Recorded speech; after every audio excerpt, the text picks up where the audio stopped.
Start. Public service commission తను చేస్తున్న తప్పులను సరిదిద్దుకోకుండా యథావిధిగా నేను ఎగ్జామ్ పెడతాను ముందుకు పోతుంది.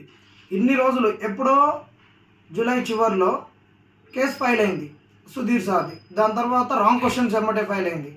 దాని తర్వాత రకరకాల గ్రౌండ్స్లో అన్ని బలమైనటువంటి కారణాలతో ఉన్నాయి. అన్ని గ్రౌండ్స్లలో వివిధ లీగల్ ఇష్యూస్ పైన ST reservation, EWS reservation, wrong questions, notification రద్దు, ఇలా పలు అంశాలపైన అన్నిటిపైన ట్రాన్స్జెండర్స్ పైన ఇట్లా 29 జీవో అయితే అత్యంత కీలకమైనటువంటిది రాంగ్ క్వశ్చన్స్ ఇవి. వీటిపైన కేసులు ఫైల్ అయ్యి కోర్టులో ప్రొసీడింగ్స్ నడుస్తుంటే వీటిని తేల్చకుండా నేను ఎగ్జామ్ పెడతాను ఎందుకు పోతున్నది? ఇగో ఇన్ని రోజులు అంతా అసలు కౌంటర్ చేయకుండా కాలయాపన చేసి ఆగి ఇక సుధీర్ సార్ ఇంతకుముందే చాలాసార్లు అన్నాడు, మీరు మీ టాక్టిక్స్ని ఆపండి, ఇగో ఎగ్జామ్కు అన్ని ఏర్పాట్లు అయిపోయినాయి, పరీక్ష పెట్టినాం, రిజల్ట్స్ ఇచ్చినాం, అపాయింట్మెంట్స్ అయిపోయినాయి అని చెప్తారని ఎప్పటి నుండో చెప్తున్నాడు. రేపు ఉన్నది కదా, రేపు 30వ తారీఖు సోమవారం నాడు రేపున్న కేసుకు ఆయన రాహుల్ రెడ్డి, ఇక రామ్ గోపాల్ రావు, ఇక పబ్లిక్ సర్వీస్ కమిషన్ వాళ్ళు, ఇక రేపు ఏజీ వస్తాడు సుప్రీంకోర్టు కాడ నుంచి ఇంకెవరిని తెచ్చుకుంటారో వచ్చినాక ఇక మేము ఇంకో అన్ని ఏర్పాట్లు చేసినా ఇంకో కొత్త వెబ్ నోట్ కూడా ఇచ్చినామని ఇంకో చెప్పడానికి, ఇలాంటి ముచ్చట్లు చేయడానికి ఈరోజు వెబ్ నోట్ ఇచ్చారు. ఇట్లనే కనుక మీరు పోతే ఎవరిని నాగం చేస్తారు? 29 జీవోని తేల్చరా? Wrong questions తేల్చరా? మీకు ఇష్టం వచ్చినట్టు వెబ్సైట్లలో మీరు పెట్టేసి ఇస్తారా ఆన్సర్సు? ఇగో మీరు మొన్న హాస్టల్ వెల్ఫేర్ దానికన్నా అప్పుడు మీరు పెట్టింది, if they are not authentic or not official books ఇచ్చినప్పుడు ఇక ఇది మార్క్ చేసినాం, మేము కన్సిడర్ చేయమని చెప్పారు. మరి అఫీషియల్ ఏదో అన్అఫీషియల్ ఏదో, ఏది అథెంటిక్గా ఏది అథెంటిక్ కాదో ఇవన్నీ మీరు చెప్పాలి కదా. ఏది మరి ఇక మీరు ఈరోజు మజీద్ హుసేన్ అని తీసుకొచ్చారు. మజీద్ హుసేన్ అందరం చదువుతారు. ఆయన మజీద్ హుసేన్, కుల్లర్ను, సివిల్స్ చదివేటోళ్ళు చదువుతారు. మరి అది ప్రామాణికమేనా? మరి తెలుగు అకాడమీకి ఎందుకు కోట్లు ఇస్తుంది మరి కాంపిటేటివ్ ఎగ్జామ్ పబ్లికేషన్స్కు? మరి ఎందుకు అమ్ముకుంటున్నారు? తెలుగు అకాడమీ పుస్తకాలు కొనుక్కోరని వ్యాపారానికి తెలుగు అకాడమీ కావాలి నిరుద్యోగుల నుంచి. మళ్ళీ అన్ని ఇచ్చినాయి కాదన్నప్పుడు మరి దుకాణం బంద్ చేసుకోరి. ఆ బుక్లు పబ్లిష్ చేసేటప్పుడు రాయండి at your own risk, if you read this book at your own risk అని పెట్టి. రేపు క్వశ్చన్లు కూడా ఏదైనా రాలేదనుకో, ఏదైనా ఇళ్ళ నుంచి ఛాలెంజ్ చేసేది లేదని చెప్పండి. మరి మీరే ఒక్క నుంచి కోట్ల ప్రజాధనాన్ని తెలుగు అకాడమీకి ఇచ్చి తెలుగు అకాడమీని మేము ఎంపవర్ చేస్తామని సరసమైన ధరలకి నిరుద్యోగుల కాంపిటేటివ్ పుస్తకాలు వస్తాయని పబ్లిష్ చేస్తారా? ఇక కాదంటారు. ఏ పుస్తకాలు ప్రామాణికము? ఎలాంటివి తీసుకుంటామని చెప్పాలి.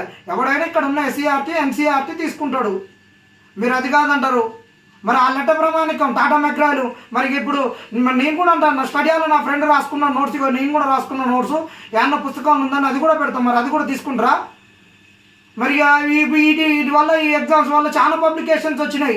ఈ పబ్లికేషన్స్ నుండి కొన్ని కోట్లు గడించే వాళ్ళు వచ్చిర్రు. మరి వాళ్ళు కూడా మరి మీకు వచ్చి డబ్బులు ఇస్తారు. మరి వాళ్ళ పుస్తకాలు కూడా ప్రామాణికమంటారా? మరి వాటి నుంచి ఎదిగిన వాళ్ళు మస్తుగా ఉన్నారు, కోట్లు గడించుకుంటున్నారు. ఈ పబ్లికేషన్లకు నుంచి రాజకీయ నాయకులు అయిన వాళ్ళు కూడా ఉన్నారు. మరి వీళ్ళన్నింటినీ కూడా మరి మీరు వీటినన్నింటినీ ప్రామాణికం అని చెప్తారా? మరి ఏం చేస్తారో మరి అది మీకే తెలియాలి. ఖచ్చితంగా మీరు చేసేటటువంటివి చాలా తప్పిదాలు. ఇది ఘోరాలతోటి ఇంకా మీరు ఇంకా ఆపకుండా ఇట్టనే చేస్తామని చెప్పి ఇక్కడ నిరుద్యోగులందరూ కూడా మన సుధీర్ సార్ యొక్క ఆర్గ్యుమెంట్స్ని ఇంకా ఎగ్జామ్ జరగదు అసలు రద్దు అవుతుంది అనేటటువంటి దానికి పోయిర్రు. మా దగ్గర ఆర్గ్యుమెంట్స్ ఏం లేవు అని మీరు ఏదైతే వెళ్ళిపోయారో, ఇంకా వీళ్ళు నెట్టాగానే నిరుద్యోగుల్ని ఈ గ్రూప్ 1 వాళ్ళని మళ్ళీ ఒక్కసారి ఇలా ఆత్మస్థైర్యం మీద ఎగ్జామ్ క్యాన్సిల్ అవుతుంది అనేటటువంటి ఒక ఆత్మస్థైర్యంతో ఉన్నారో దాన్ని బద్దలు కొట్టి మైండ్ గేమ్ ఆడాలని మీరు చూస్తూ ఇలా వెబ్ నోట్ వదిలిర్రు. రేపు కూడా ఇదే మీరు కోర్టులో చెప్పాలనుకుంటున్నారు.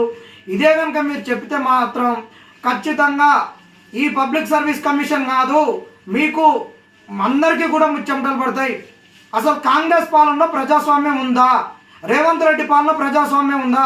రాహుల్ గాంధీ గారు చెప్పినట్టు ప్రజాస్వామ్యం ఉందా? మరి ప్రజాస్వామ్యాన్ని మీరు గౌరవిస్తే ఇంతమంది విద్యార్థులు ఇబ్బంది పడుతుంటే ప్రజాస్వామికబద్ధంగా ధర్నాలు చేసినప్పుడు మీరు వాళ్ళ ధర్నాలను, వాళ్ళ యాస్పిరేషన్స్ రెస్పెక్ట్ చేయలేదు. ఇలా గౌరవ న్యాయస్థానాల దగ్గరికి పోయి ఇన్ని రోజులు అన్ని కొట్లాడుతుంటే న్యాయ పోరాటం చేస్తుంటే దానికి ఎన్నో రంగులద్ది. ఈరోజు వాటికి కూడా మీరు ఈరోజు కోర్టులలో కౌంటర్లు లేకుండా కాలయాపన చేసి మీ ఎగ్జామ్ పెడతామని చెప్తున్నారు. ఇదేనా మీరు కాంగ్రెస్ వాళ్ళు ప్రజాస్వామ్యాన్ని కాపాడేది?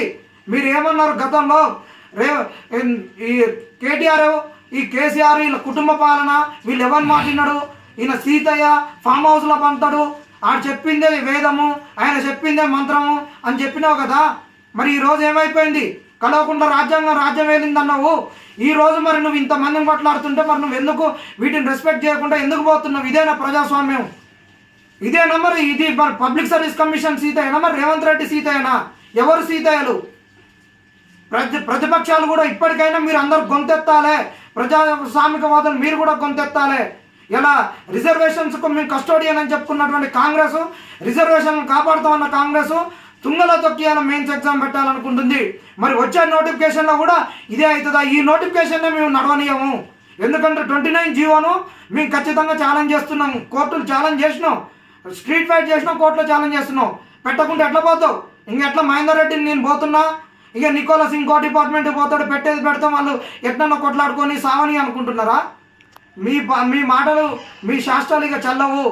కాంగ్రెస్లో ప్రజాస్వామ్యం లేదు మీరు చెప్పుకోవడానికే. మీరు ప్రజాస్వామ్యాన్ని రెస్పెక్ట్ చేస్తే ఈ పాలిటిక్స్ అది ప్రజాస్వామ్యాన్ని కాపాడాలనుకొని వస్తున్నటువంటి విద్యార్థులకు అన్నీ తెలిసినటువంటి వాళ్ళే ప్రజాస్వామిక బద్ధంగానే ఈరోజు ఫైట్ చేస్తుంటే లీగల్ ఫైట్. దీనికి ఎందుకు మీరు సపోర్ట్ చేయట్లేదు? ఇష్టం వచ్చినట్టు పోతున్నారు. కాంగ్రెస్లో ప్రజాస్వామ్యం లేదు అనేది ఖచ్చితంగా కనిపిస్తుంది. నిరుద్యోగుల ఆకాంక్షలను మీ ఉక్కుపాదంతో తొక్కాలని చూస్తున్నారు. కాబట్టి మీకు మాత్రం దీనికి తగిన మూల్యాన్ని నిరుద్యోగులు చెల్లిస్తారు. గ్రూప్ 1 అభ్యర్థులు ఖచ్చితంగా మూల్యం చెల్లిస్తారు. గ్రూప్ 1 వాళ్ళు చాలా చైతన్యంగా ఉంటారు. ఖచ్చితంగా మీకు స్థానిక సంస్థలలో బుద్ధి చెప్తారని కూడా చెప్తున్నాం.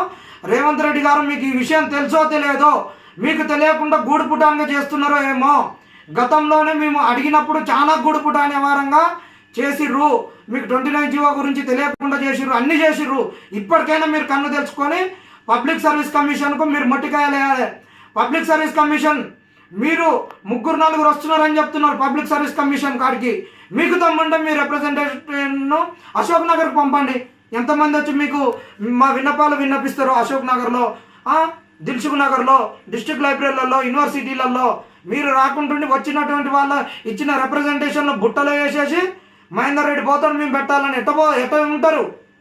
నికోలస్ గారు, మీరు మరి ఏ సామాజిక వర్గం నుంచి వచ్చిర్రో, ఏ సామాజిక వర్గ ఆకాంక్షలు మీరు నెరవేర్చడానికి వెనకడుగు వేస్తున్నారో, మీరు ఈ ప్రజాస్వామ్యాన్ని కాపాడాలనుకుంటున్నారో, కూని చేయాలనుకుంటున్నారో మీరు తెలుసాలే. రాహుల్ గాంధీ గారు తెలంగాణలో ప్రజాస్వామ్యం నడవట్లేదు.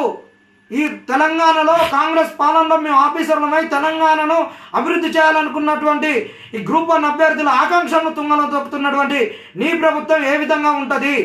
నీ ప్రభుత్వం ఇది ఏ విధంగా ప్రజాస్వామ్య ప్రభుత్వం? నువ్వు ఇక్కడ 2 లక్షల ఉద్యోగాలు ఇవ్వలేదు, జరగబోయే అన్ని రాష్ట్రాలలో 2 లక్షల ఉద్యోగాలు అంటున్నావు. ఖచ్చితంగా ఇదే కనుక జరిగితే కొంతమంది ఖచ్చితంగా ఎన్నికలు జరగబోయే రాష్ట్రాలలో కూడా మేము ప్రచారానికి వస్తాం. మాకు జరిగిన అన్యాయాన్ని ఆ రాష్ట్రాలలో తెలియజేస్తాం. మీ యొక్క మేనిఫెస్టోకు మోసపోవద్దని కూడా మేము అక్కడ చెప్తామని కూడా మీకు సూచన జారీ చేస్తున్నాం.